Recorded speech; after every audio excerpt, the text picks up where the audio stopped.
Sumathi house wife. என்னுடைய கேள்வி, ஜகாத் என்றால் என்ன? ஜகாத் ஒரு மனிதன் கட்டாயம் கொடுக்க வேண்டும். அப்படியானால் நாம் கவர்மெண்ட்டுக்கே டேக்ஸ் கட்டுகிறோம், அது ஒரு சகாத் மாதிரி தான். அப்படியென்றால் சகாத் கொடுக்க தேவையில்லையா என்கிறேன். நாம் தான் கவர்மெண்ட்டுக்கு டேக்ஸ் கட்டுறோமே, அப்படி இருக்கவும் ஜகாத் கொடுக்கணுமா அப்படின்னு சொல்லி ஒரு கேள்வியை கேட்குறாங்க. நீங்கள் சொல்கிற மாதிரி பல ஆள் சொல்லிகிட்டு இருக்கான். அதெல்லாம் நபிகள் நாயகம் காலத்தில் கட்ட வேண்டியதுதான் ஜக்காத்து. அப்போ மற்ற சேல் டேக்ஸ், இன்கம் டேக்ஸ்லாம் அப்போ கிடையாது. இப்போ எல்லா டேக்ஸும் வந்தாச்சு. டேக்ஸையும் கட்டிக்கிட்டு இதையும் வேறு கட்டணுமா என்றெல்லாம் சில கேள்வி கேட்பவர்கள் இருக்கத்தான் செய்கிறார்கள். முதலாவதாக ஜக்காத் என்ன என்பதை புரிந்து கொள்ள வேண்டும். அது ஒரு இஸ்லாமிய கடமை. தொழுகை எப்படி ஒரு கடமையோ, நோன்பு எப்படி ஒரு கடமையோ, அதே போல ஜக்காத் என்பது ஒரு கடமை. தனது வருமானத்தில் எஞ்சியதில் 2.5% தானமாக கொடுத்து விட வேண்டும். கட்டாய கொடை, விரும்பி கொடுக்கறதில்லை, கட்டாயமாக கொடுத்தாகணும். இஸ்லாமிய அரசு ஆட்சியில் இருந்தால் அவர்கள் அதனை பறித்துக் கொள்வார்கள். இன்கம் டேக்ஸ் எப்படி பறிக்கிறாங்களோ அது மாதிரி பறிச்சுக்கிடுவாங்க. எதுலெல்லாம் கொடுக்கணும்? அவன்கிட்ட இருக்கக்கூடிய ரொக்கம் எவ்வளோ இருக்குன்னு கணக்கு பார்க்கணும், நகை எவ்வளோ இருக்குன்னு கணக்கு பார்க்கணும், பேங்க்கில் எவ்வளோ இருக்குன்னு கணக்கு பார்க்கணும், ஏன் ப்ராவிடென்ட் ஃபண்டில் எவ்வளோ இருக்குங்கிறதையும் கணக்கு பார்க்கணும். அதையும் சேர்த்து கணக்கு பார்க்கணும். அது அவன் ரூபா தானே, அந்த ரூபாயும் கணக்கு பார்க்கணும். இவற்றையெல்லாம் கணக்கு பார்த்து 2.5% ஒதுக்கி வச்சிடும். ஏழைகளுக்கு கொடுப்பது அவன் மீது உள்ள கடமை. ஏன் இந்த கடமை என்று சொல்லுகிற போது, ஜக்காத் என்ற வார்த்தையிலேயே அதற்கு விடை இருக்கிறது. ஜக்காத் என்ற வார்த்தைக்கு 2 அர்த்தம் இருக்கு. ஒன்று தூய்மைப்படுத்துதல், பியூரிஃபிகேஷன். ஜக்காத் என்ற வார்த்தைக்கு முதல் அர்த்தம் தூய்மைப்படுத்துதல், பியூரிஃபிகேஷன். எதை தூய்மைப்படுத்துகிறது? உன்னுடைய உள்ளத்தை தூய்மைப்படுத்து.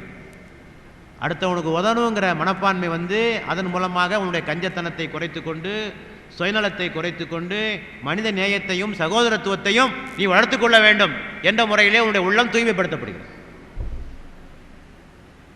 அதே போல் உன்னுடைய செல்வமும் தூய்மைப்படுத்தப்படுகிறது. 100 ரூபா உங்ககிட்ட இருக்குன்னா அந்த 2,000 ரூபாயை அவனுக்கு கொடுத்துடணும். கொடுத்தாதான் மீதி உள்ள 97 ரூபாயும் தூய்மை. இல்லைன்னா எல்லாமே அசுத்தம். அந்த 2,5 ரூபாயை கொடுக்காத வரையில் உன்னிடத்தில் இருக்கின்ற எல்லா செல்வமும் அசுத்தம். எப்படி இன்கம் டேக்ஸ் கொடுக்கலன்னா எல்லாமே பிளாக் மணி இல்லையா? அது மாதிரி தான். ஆக தூய்மைப்படுத்துதல் என்று ஒரு அர்த்தம் இருக்கு. இன்னொன்று வளர்தல். தர்மத்தை கொடுப்பதினால் உன்னுடைய செல்வம் ஒன்றும் அழிஞ்சு போகாது. 2% கொடுத்தா அழிஞ்சா போயிடுவே, நீ ஒன்றும் அழிஞ்சு போக மாட்டேன். உன்னுடைய செல்வம் இன்னும் வளரும். இறைவன் உனக்கு பல மடங்கு திருப்பி தருவான். இம்மையிலும் தருவான், மறுமையிலும் தருவான். குர்ஆன் சொல்லுகிறது 700 மடங்கு இறைவன் திருப்பி தருவான் உங்களுக்கு என்று சொல்லுகிறது. ஆக தர்மம் கொடுத்து அழிஞ்ச உலகத்தில் யாரும் கிடையாது. கொடுக்க வேண்டிய முறைப்படி கொடுத்தா. வளர்தல், நீயும் வளர்கிறாய், சமுதாயமும் வளர்கிறது. நீ தர்மம் கொடுத்ததுனால பலருடைய வறுமை நீங்குகிறது இல்லையா? பலருடைய துன்பம் போகிறது. சமுதாயத்திலே வர்க்க போராட்டம் குறைகிறது, பொறாமை குறைகிறது. இதன் காரணமாக சமுதாயம் வளருது. ஆக இந்த நன்மையெல்லாம் உணர்ந்து கொண்டால் கொடுக்க மாட்டேன் என்று ஒருவனும் சொல்ல மாட்டான். ஆக அவன் கொடுப்பான். ஆனால் இந்த டேக்ஸு கட்டுறது என்பது ஒரு விதி விலக்கு அல்ல. இப்படி ஒவ்வொன்றுக்கும் ஒவ்வொரு காரணம் சொல்லலாம். இப்போ ஒருவன் நான் இன்னும் தொழ மாட்டேன், காரணம் என்ன? நபிகள் நாயகம் காலத்தில் மனிதர்களுக்கு நிறைய ஓய்வு இருந்ததுங்க.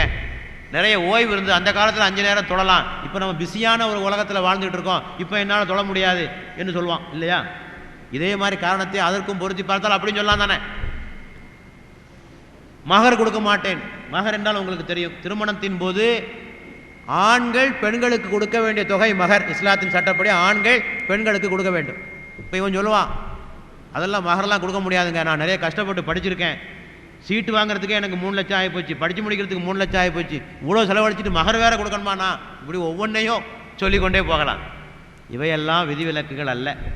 விதிவிலக்கு யாருக்குன்னா, ஒரு குறைஞ்சபட்ச நிர்ணயம் செய்திருக்கு இஸ்லாம். இன்றைய கணக்குப்படி யார்கிட்ட எல்லா செலவும் போக 88 கிராம் தங்கம் அதுக்கு மேலே போனவங்க தான் கொடுக்கணும்.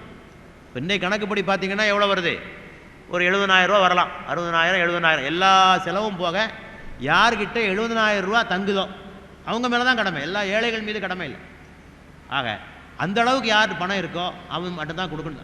அவர்களுக்கு மட்டும்தான் விதிவிலக்கு. இந்த இன்கம் டேக்ஸு, சேல் டேக்ஸு இதெல்லாம் ஒரு காரணமாக சொல்லி அவர்கள் யாரும் தப்பித்து கொள்ள முடியாது. ஆகவே இந்த ஜக்காத்து கொடுக்காம தப்பிக்கிறாங்களோ அவங்கள பார்த்து நான் சொல்கிறேன், தயவு செய்து கொடுக்கறதுக்கு ஏதாவது வழி இருக்கான்னு பாருங்கள்.